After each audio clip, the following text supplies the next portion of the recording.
Shalom, bienvenidos. Soy el hermano Jorge Medina, Defensores de la Fe.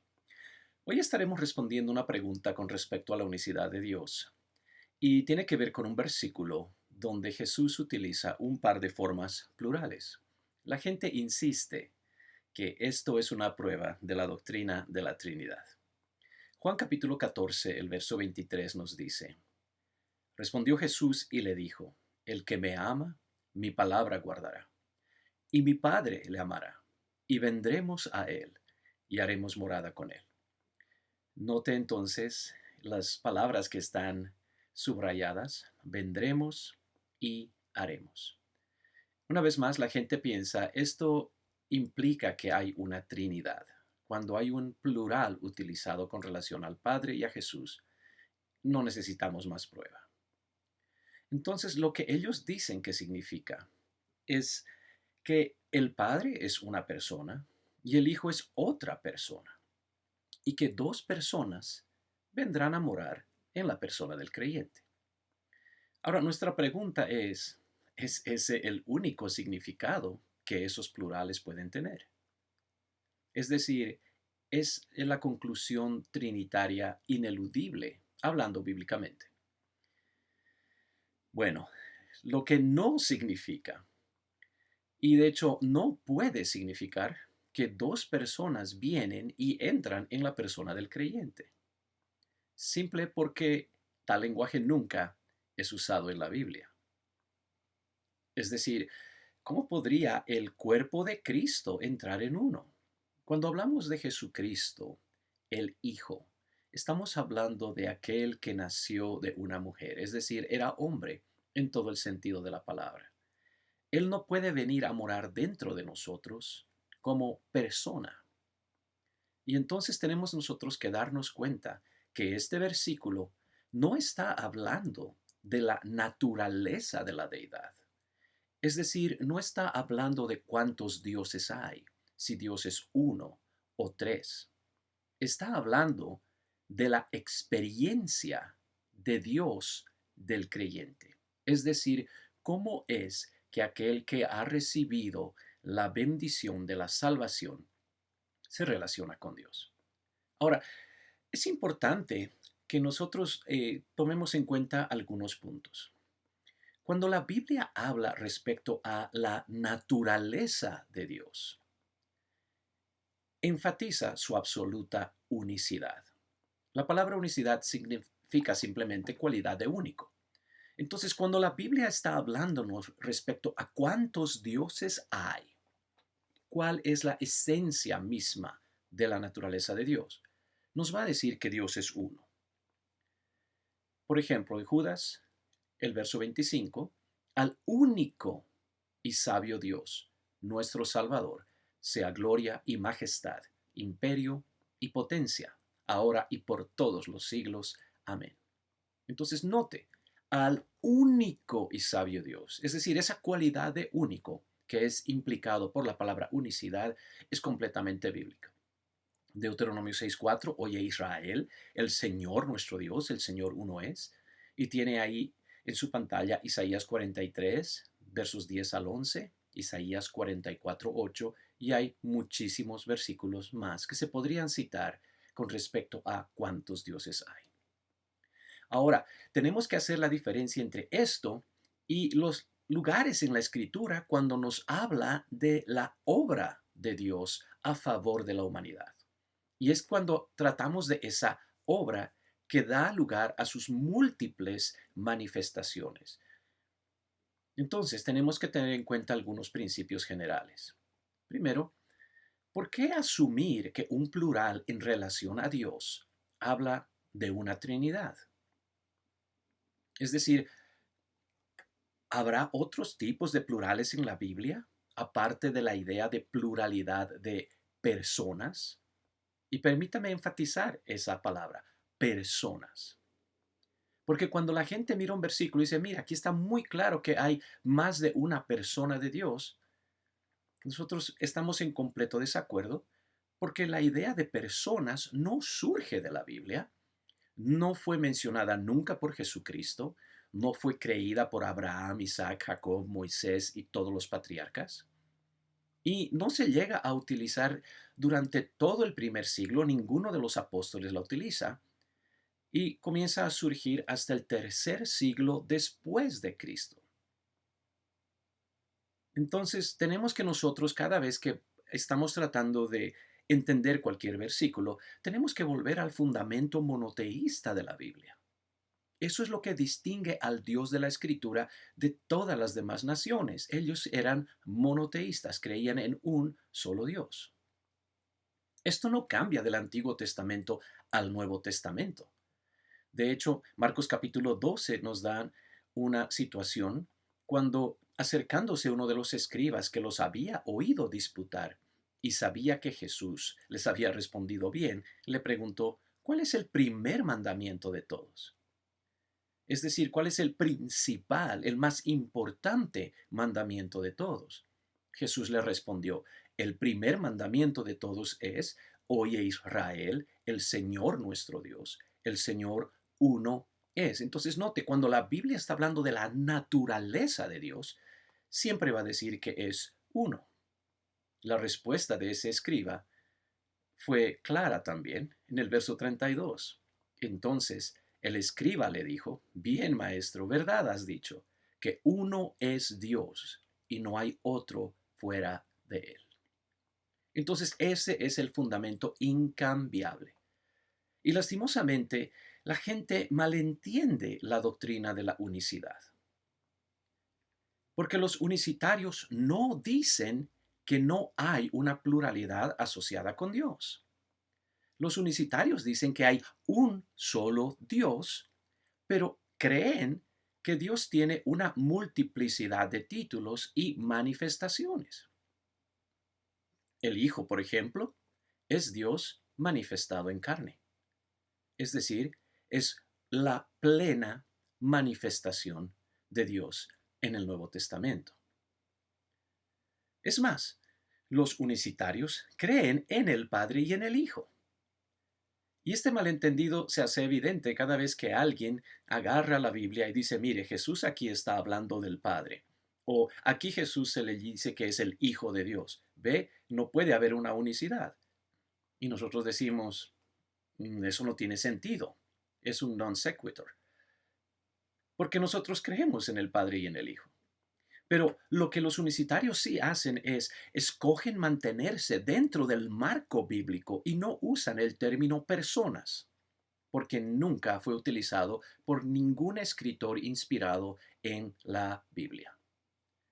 Ahora, el Padre es Dios en su esencia eterna. El Hijo es Dios manifestado como hombre. Ahora, ciertamente este video no puede darle todos los detalles acerca de la unicidad y lo fundamental de la teología de la unicidad, pero puede usted ver más información en nuestro canal en YouTube. Ahí tiene la dirección, puede pausar este video y puede ir y mirar el video Yahvé Goel, la revelación del pariente redentor. También a través de este video puede mirar al tope de su monitor y ver dónde le estamos dando algunos vínculos o enlaces a información pertinente a lo que estamos diciendo. Entonces, regresemos a Juan capítulo 14, el verso 23. Respondió Jesús y le dijo: el que me ama, mi palabra guardará, y mi Padre le amará, y vendremos a él, y haremos morada con él. Entonces, en vez de asumir un significado, lo que necesitamos hacer es una exégesis. Y tenemos que darnos cuenta que el contexto está hablando de comunión espiritual. Con frecuencia la Biblia nos dice que el creyente en Cristo participa de unión espiritual con Dios y con el cuerpo de Cristo, es decir, con los otros creyentes. Ahora, cuando hablamos en Cristo, estamos hablando de una posición espiritual. Y en esta situación, Cristo utiliza una metáfora para hablar de la vida espiritual del creyente. Déme darle un ejemplo de otro versículo que es muy mal entendido normalmente. Es Juan capítulo 17 y el verso 21. Para que todos sean uno, como tú, oh Padre, en mí y yo en ti, que también ellos sean uno en nosotros, para que el mundo crea que tú me enviaste. Decíamos que este versículo también es malentendido porque con frecuencia la gente lo cita cuando la Biblia dice que Dios es uno, dicen sí, pero significa uno en unidad, como en Juan capítulo 17, verso 21, porque todos los creyentes son uno, pero son muchos. Así Dios es uno, pero está compuesto de tres personas. Y creo que esa gente no se da cuenta que ese punto de vista destruye completamente el monoteísmo. Porque podemos decir que un concilio de dioses es uno, así como los creyentes son uno. Pero los seres humanos, cada uno es un ser distinto, separado, individual. Si ese es el punto de vista que se tiene con relación al Padre y al Hijo y al Espíritu Santo, entonces eso ya no es monoteísmo, eso es politeísmo. Así de simple. Pero analicemos este versículo. Para que todos sean uno, como tú, oh Padre, en mí, y yo en ti, que también ellos sean uno en nosotros. La pregunta es, ¿significa este versículo que seremos parte de la deidad? Ya que según la gente, ese uno es un uno compuesto. Aquí dice que nosotros o los creyentes van a llegar a ser uno en nosotros.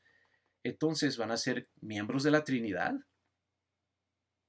Note entonces que ese significado es imposible. Esta unidad es diferente de la unidad o la cualidad y calidad de único que Dios tiene. Esto no está hablando de la naturaleza de Dios, está hablando de comunión espiritual. La comunión espiritual que tenía Jesús como Hijo de Dios con el Padre, que todos los creyentes podemos tener y podemos ser uno en ese sentido. Aquí está otro versículo. En aquel día vosotros conoceréis que yo estoy en mi Padre, y vosotros en mí, y yo en vosotros. Una vez más, esta es una unidad espiritual. Vosotros en mí, dice Cristo. Pregunta, ¿cómo estaban los creyentes dentro de Cristo? ¿Era corporalmente? No, no lo estaban de manera corporal, sino en sentido metafórico. Es una unidad espiritual. Esta verdad no cambia. Primera Timoteo capítulo 2 y el verso 5 dice, porque hay un solo Dios y un solo mediador entre Dios y los hombres, Jesucristo hombre. Entonces es Jesucristo hombre en su rol de mediador que nos hace participar del Dios único. Note acá, porque hay un solo Dios. Cuando habla de la naturaleza de Dios, Él está solo y es uno. Pero ahora este Dios manifestado en carne se convierte en hombre y ahora ese hombre es el mediador entre Dios y el resto de los hombres. Es decir, Dios manifestado en carne se convierte en el puente para que podamos llegar a Dios. Jesús lo dijo de esto también de otra manera, Juan 14:6. Yo soy el camino y la verdad y la vida. Nadie viene al Padre sino por mí. Si usted quiere más información acerca del significado de este versículo, mire en el vínculo y puede ver el estudio titulado Jesús, el camino al lugar santísimo, el verdadero camino al lugar santísimo. Entonces, solo en Cristo tenemos al Padre. Solo a través de Cristo podemos tener acceso al Dios Santo. Pero ese mismo Jesús nos revela que, y sí, Él es el camino, sí, Él es el mediador, pero es mucho más que esto, porque el Dios que está manifestado en Él no es Dios el Hijo. El Hijo nació de María. Él era el Padre. Y eso es precisamente lo que el contexto de Juan 14:6 nos dice. Jesús continúa en el verso 7, si me conocieseis, también a mi Padre conoceríais. Y desde ahora le conocéis y le habéis visto. Está hablando del Padre, dice, y ustedes ya le han visto al Padre. Y Felipe, confundido como mucha gente, Le dijo, Señor, muéstranos el Padre y nos basta. Y Jesús, en vez de decir el Padre está en el cielo, no lo puedes ver, es invisible, vive en luz inaccesible, le dice, tanto tiempo hace que estoy con vosotros y no me has conocido, Felipe. Entonces, cuando usted pregunta a Jesús, Señor, quiero ver al Padre, cuando usted llegue al cielo y le pregunte al Señor Jesús, Jesús, muéstranos el Padre y nos basta, la respuesta que le va a dar Jesús va a ser la misma. Tanto tiempo hace que estoy con vosotros y no me has conocido. El que me ha visto a mí, ha visto al Padre. ¿Cómo pues dices tú, muéstranos el Padre? Entonces, esta es la verdadera identidad de Jesucristo. Él es Dios y es hombre, es Padre y es Hijo. Con razón, segunda de Juan, capítulo 9, nos dice, cualquiera que se extravía y no persevera en la doctrina de Cristo, no tiene a Dios. El que persevera en la doctrina de Cristo, ese sí tiene al Padre y al Hijo. Entonces, cuando usted tiene a Cristo, usted tiene a Dios. Cuando usted tiene a Cristo, usted tiene al Padre y al Hijo. Entonces, note que el que tiene la doctrina de Cristo ya tiene tanto al Padre como al Hijo. ¿Por qué? Porque como Jesús dijo, yo y el Padre uno somos. Entonces, el Padre y el Hijo no pueden venir a morar dentro del creyente como personas. Entonces preguntamos, ¿no será que la manera que vienen a morar es en espíritu? Eso es lo más lógico y esa es la realidad. Pero entonces, si ese es el caso, ¿tenemos dos espíritus divinos morando en nosotros? ¿El espíritu del Padre y el espíritu del Hijo? No, porque la Biblia nos dice que hay un cuerpo y un espíritu, como fuisteis también llamados en una misma esperanza de vuestra vocación, Efesios 4:4. Entonces, cuando recibimos el Espíritu Santo, recibimos el único Espíritu del Padre y del Hijo, porque el Espíritu Santo es llamado en Mateo 10:20 el Espíritu de vuestro Padre. Y en Gálatas 4:6 es llamado el Espíritu del Hijo.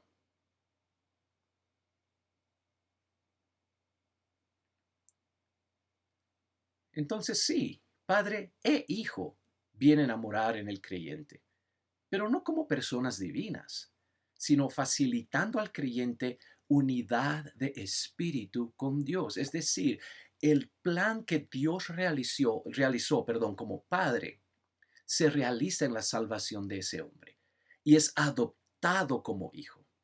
¿Cómo es adoptado como hijo? Por la obra que ese mismo Dios realizó como hijo. Por cuanto los hijos, nos dice el Hebreos capítulo 2, participaron de carne y sangre, él también participó de lo mismo. Y le remito una vez más al video de Yahvé Goel, la revelación del pariente redentor.